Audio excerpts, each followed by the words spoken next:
السلام عليكم. أنا الحاج عامر المهدي منصور، حجاج عن المنطقة الجنوبية، وقالوا لنا موعد الطائرة الساعة 12. توكلت للمطار زي الحجاج، وقال النية ماشي بيت الله إن شاء الله. أول ما جيت المطار ولا الوفود الحجاج تجي المطار ويستقبلوا فيهم استقبال تبارك الله، اللهم صل على النبي. خلاص جيت في الأخير في المطار محسوب آخر مجموعة، وجيت خذيت زواج، قال لي عندك مشكلة أمنية في الزواج لكن بسيطة تنحلها لك. الحجاج داخلين كملوا لهم مجرياتهم وركبوا في الطائرة. الكابتن قال بنطلع ما بنستنى، خلاص سكر باب الطائرة وطلع. جاني بتاع المدير الامن المطار قال لي لو ان شاء الله غارب ان شاء الله ما يقاسمت لي. قلت ان شاء الله الطائره ما تطير تو تجي في ماشي بيت الله ناوي النيه. خلاص ردوا قال الطائره عطل. كلموا الكابتن افتح السلوم بتاع الطائره، خلي السلوم يجي يرفع الحاج اللي قاعد. قال ماني فاتح الطائره محركه والع.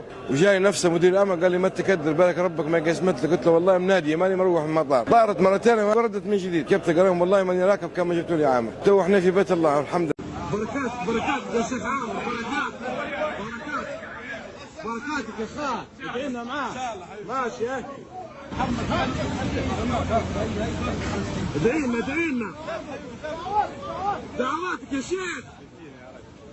روح من سقم إلهي واسع الكرم ورب البيت والحرم.